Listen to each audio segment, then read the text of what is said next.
Misha, hi, how are you? Hi, I'm good. How are you? Very good, very good. I thought your movie Freaky was awesome. It was a thrill ride, it was funny, it was gory. Tell me it was a Yeah. blast to make it. Oh God, it was so fun. And I was actually really worried. I wasn't worried that it was going to be like scary shooting a scary film. I just worried it was going to be like a lot of very technical work, and it was, but it was so fun. The cast is incredible. Vince Vaughn is very unpredictable, and that makes for a very good time on set. It was really fun to shoot. How much fun was it to experience Kathryn as Vince, Vince as Kathryn, both of them together? I'm honestly just impressed with how smooth it all went. Like we had a few rehearsals, and like rehearsal was always Vince and Catherine had their own rehearsals, but then it was Vince, Catherine, me, Celeste to like make the friend group cohesive. I'm like waving a matcha at you. I'm so sorry. That's Um, it. but for like when Vince is playing Catherine and Catherine is playing Vince, and it just worked. And very quickly, we all just bought into the fantasy that 6 foot something Vince Vaughn is a 17-year-old girl and vice versa. And great, we're making a movie. Like it was actually quite easy. Right on. And of course, you're the scene stealer. John, every scene you're Stop. in, hilarious. What do you lean into when playing the character? So I've been saying this a lot because I think this story actually resonates quite deeply with that. When I first read the script, it's very wacky and it reads just as wacky on the page. And Josh comes across as you could either play Josh as a stereotypical gay best friend written by a straight white male Hollywood nonsense trope, or in this case, Chris Landon and Michael Kennedy, our two queer writers, wrote a pretty heartfelt, kind of human gay best friend in a sense. And in my like last audition with Chris, before I even got the role, I was just like, look, if you give me this role, I'm going to make Josh a real human. I'm not going to make him a caricature. That I'm not in the business of doing that. And I really tried to stay true to that as I was filming Josh. So And you talked about the idea ending the trope of kill your gays, and this is it's like a not a typical horror movie by any means. It's fun right. and it has a lot going on, female empowering, and it just Mhm. feels very fresh and modern. A great take on a classic genre. How did it feel for you?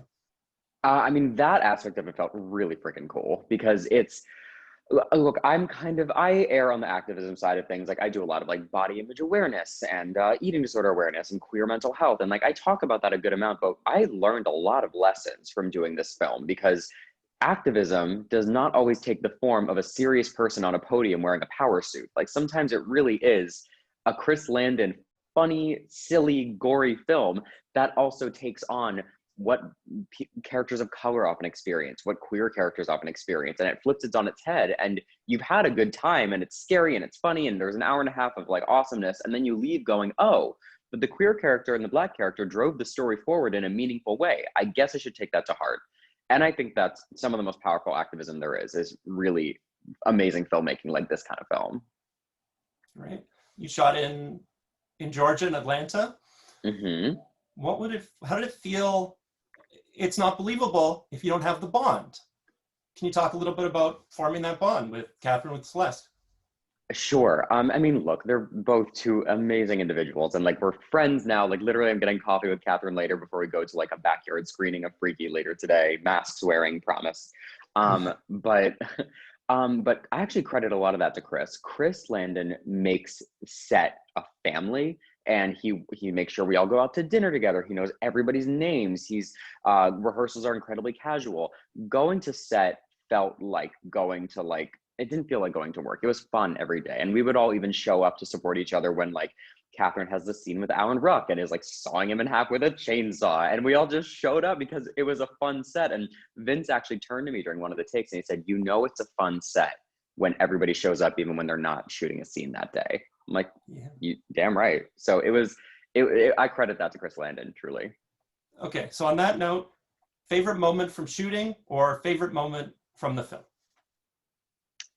Favorite moment from shooting might just be because it's one of the most memorable moments is so the fight with Vince and Celeste when like I'm literally like monkeyed on top of Vince Vaughn. Actually, me, by the way, I had to get a running start. I'm a very small human.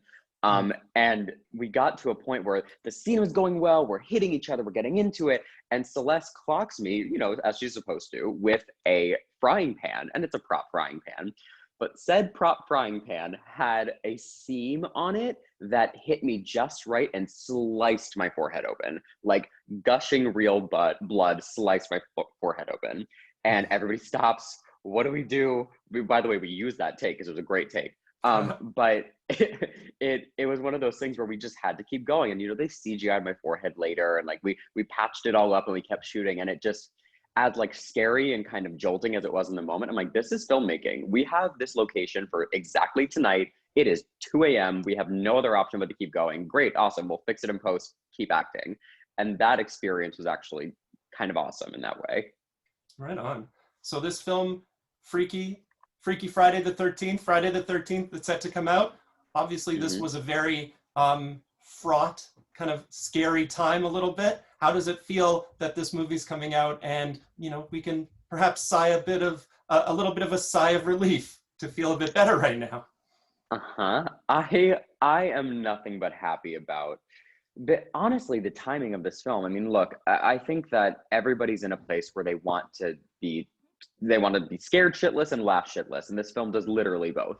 And I think that it's such a fun experience, whether you're experiencing it in a theater safely or safely from your home when it goes to VOD. I think it's a really good film to escape for a bit, see some awesome, funny, wacky kills, and just, you know, enjoy some escapism. I think that everybody needs a bit of that right now.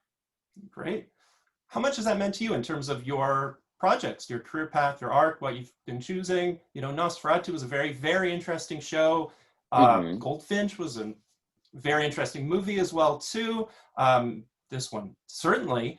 What does it Hmm. mean to you? Sort of, you know, your own beliefs, your activism when you're choosing projects.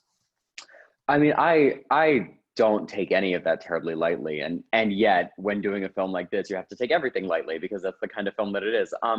I feel really lucky, and I feel very kind of holistically happy with where my career is going. I've produced and written a short film in the past. I do a Mhm. lot of activism work outside of acting, and I get to be a part of these really cool projects. And I'm now like, you know, quarantine has given me this very real opportunity to dive into writer producer Misha, and that's one of the next projects that's in development, is very much on the writer side of me. And I hope that my career continues on exactly this path of being able to do different aspects of this industry the way that I see fit and the way that brings me joy. And I never intended on just being an actor, and I love that's coming to fruition. I get to be multiple things. Mm. What has your short film meant to you? You were talking about when you bonded with Celeste a little bit, the, you know, the body image. What did it Mhm. mean to have that one out? And, you know, what does that mean for you as writer producer going into your future work? Sure. I mean, it was such an experiment in, I have an idea about eating disorder awareness, and I'm very vocal about it. I'm in active recovery from an eating disorder. Mm. And I had a collaborator at the time who had a similar lived experience, and we wanted to make a short film about it. I was so lucky to be able to partner with the National Eating Disorders Association to promote the film. I now run a lot of their queer marketing and queer campaigns, which is really incredible and gratifying for me. That film was a real exercise in doing a crowdfunding campaign, raising a good amount of money to make a vision come to life. And it really did come to life almost exactly like it did in my head. And it was so empowering to take a mental health experience that has kind of plagued me for so long and turn it into a positive piece of art that gives the audience a window into my mind and the mind of anybody dealing with an active eating disorder. And I think that kind of making art about mental health that is accessible and heartfelt and kind of messy is good because it gives people an opportunity to say, oh, I experienced that too. I see you. I would like to talk about mental health now. I think that's the best form of making art based on mental health, is making it something people want to talk about, something people want to engage with. So it was Mm. amazing to make that film. So Freaky has a lot going on in terms of themes as well too, and you know, touching on a lot of these themes in a way. So what is Mhm. your all-time favorite horror movie?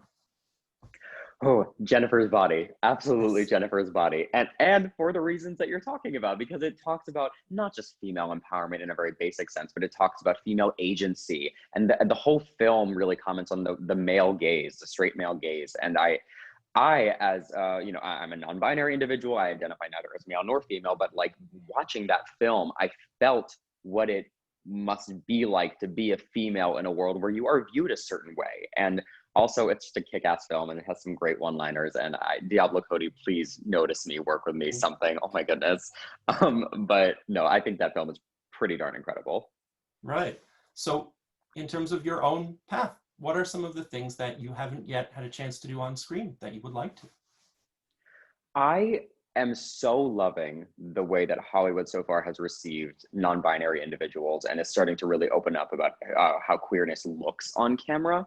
And I want to play every different kind of queer, othered, on the outside, non-binary character in all kinds of different situations. I want to play them in drama. I want to see what queerness looks like in like a straight comedy without people dying next to me.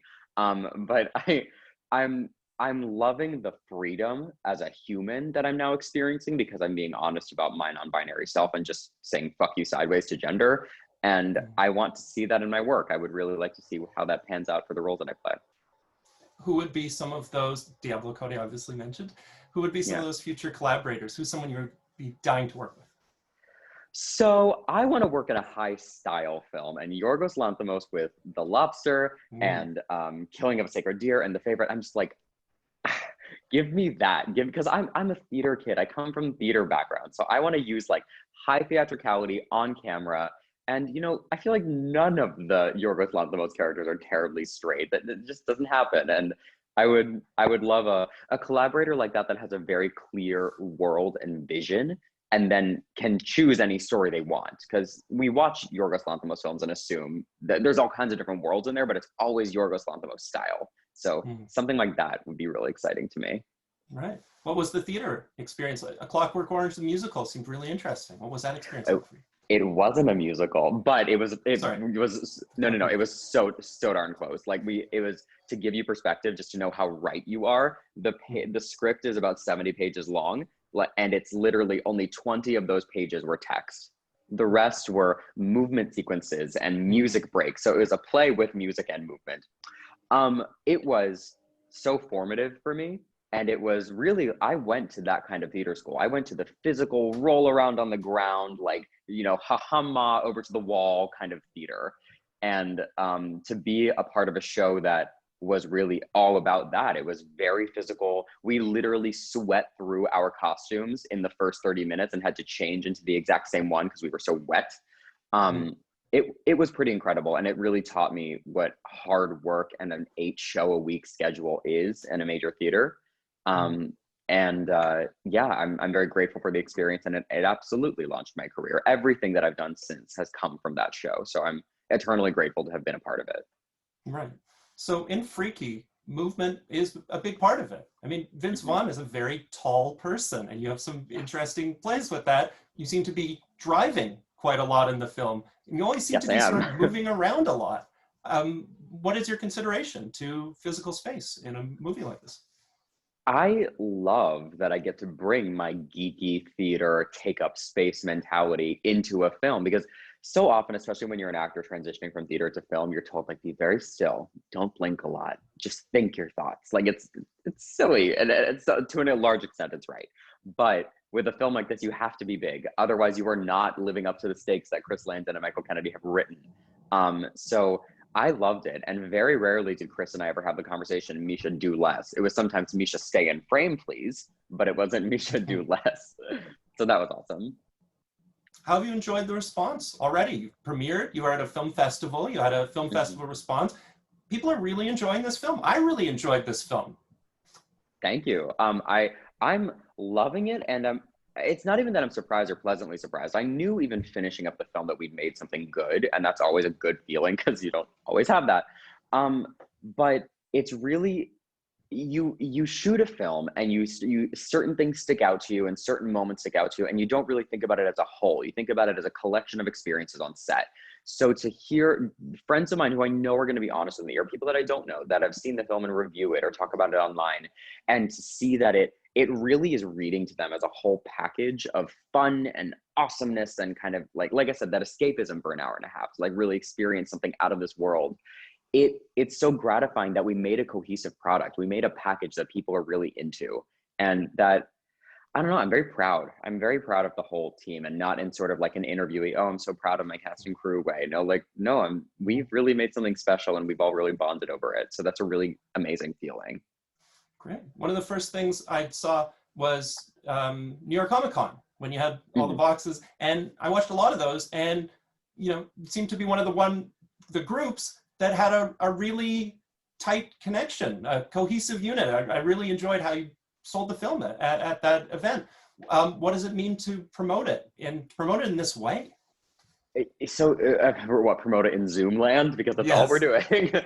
um, uh, it makes it so much easier. That obviously we like the project, but I like the people involved. Like, before Zoom starts, it's like me, Kathryn, Celeste, Vince, like talking to each other, like, "Hey, what's up? How's it going?" Because we like each other, and that's such a relief, because I've certainly been a part of projects that maybe that's not exactly the case. Mhm. Um, no, they're incredible people, and we're all proud of each other individually, but also proud of the project. So promoting is a piece of cake, truly.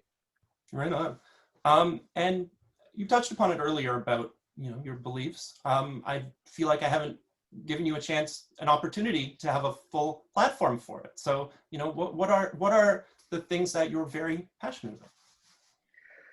I mean, look, like I said, I'm very vocal about mental health, and specifically mental health when it comes to queerness. I'm a queer individual that is in recovery from an eating disorder. I'm also I'm sober, because I struggled a lot with addiction issues, and those things I'm learning that I can be vocal about them, and I want to create work about it and create awareness about that kind of stuff for the rest of my life. But like I said, this film taught me a lesson and a half in terms of opening my mind to how I talk about very serious issues. I believe that queer teenagers dealing especially with mental health issues are some of the most underrepresented and underhelped folks that are dealing with mental health in that age bracket, because queerness already puts you in the other. So you feel like you can't talk about even more, issues that you're experiencing, like depression, anxiety, eating disorders, things that disproportionately affect queer individuals, especially in that age group. But I can use big words like that and talk about it all I damn well please, or I can throw myself into projects like Freaky, like maybe some more serious ones, maybe some more comedic ones, and just aggressively show a queer person playing queer roles, dealing with all kinds of issues, so that people leave projects that I'm in asking questions and wanting to know more about the queer experience. And then I also am very excited about, for example, things that I'm writing that are deeply about queer mental health and more on the nose. So I'm learning all the different forms that activism takes, and I'm really excited to be a queer person in Hollywood, being very unapologetic about my views on mental health, on queerness. That's incredibly exciting to me. And you've said that you've experienced a lot of good things as a result of Yeah, it, and things have been very open. What are some of the ways in which you think the industry still needs to open up a little bit? I think that we are on this weird kind of pendulum swing right now, where representation is incredibly important, and we are throwing spaghetti at the wall. There are writers of all different lived experiences trying to make queer characters and characters dealing with mental health issues stick onto this wall of Hollywood. And some of them are incredibly accurate and deep and meaningful. Some of them are pretty off the mark. Um, and I don't think we're at a point yet where we can really shit on many of them. Mhm. Um, Obviously, I think representation is important. Good representation is even more important. But I want to see all of these attempts, especially from queer writers, writers of color that are talking about stories we haven't heard yet before. I want to see them all. And I want to see what the public is really latching on to, because we're all going to surprise ourselves. There's going to be some silly, kind of very offbeat indie film that talks about a person of color's experience, or a queer person's experience, and it's going to hit, and everybody's going to love it like a surprise. And I think that Hollywood needs to then, after all of that spaghetti is thrown at the wall, hone in on what society is really kind of digging, and oh, these stories hit home. But we're not there yet, and I think that's okay. I want to see all the spaghetti on the wall right now. I want to see representation explode, and I think that's where we're at in a good way right now. So, bit of an off the wall question, but gonna go there. If you could switch bodies with anybody or anything, who would you pick? What body would you want to experience? Well, you just gave me license to anything. because like Yes. I've gotten this question, obviously, this question before when it comes to press, like who would you switch bodies with? I'm gonna go the animal route, Okay. and I would love to be a dolphin. I have wanted to be a dolphin since I was a child. I grew up saying I was going to be a dolphin, and when I realized that was not going to pan out, I said marine biologist for a bit. Um, I think they're the most fascinating animals. They have a larger frontal lobe than we do, so they're actually more emotionally in tune with each other than we are Mhm. as humans. I think they're incredible, and I would like to be a dolphin. That is my final answer. Very nice. Lastly, what do you want people to take away from this film? It's so much fun. On Freaky Friday the 13th, what are you hoping that people get out of this film? I hope that, like I've been saying, that it is an escape, that it is fun, that it's wacky, that they have a great time watching it, and also go in knowing that all of this film is, of course, about the crazy, wacky, scary circumstances that Chris Landon and Michael Kennedy set up, but it's also about heart, it's about identity. I think that we watch a lot of these high school films and we're always kind of pleasantly surprised at how hard it hits because we were all that awkward high schooler at one point. And this film doesn't shy away from that. Millie finds her identity through these crazy circumstances and really comes into her own. And I don't think that should go unnoticed. Like this is a film about the awkward teenagers on the outside. And I think it's beautiful. Right on. Thank you so much. I really Thank appreciate it. you. This was Of great. course. Thank you for your art. I can't wait to see where you go next. Thank you so much. Appreciate talking to you. Take care. Bye.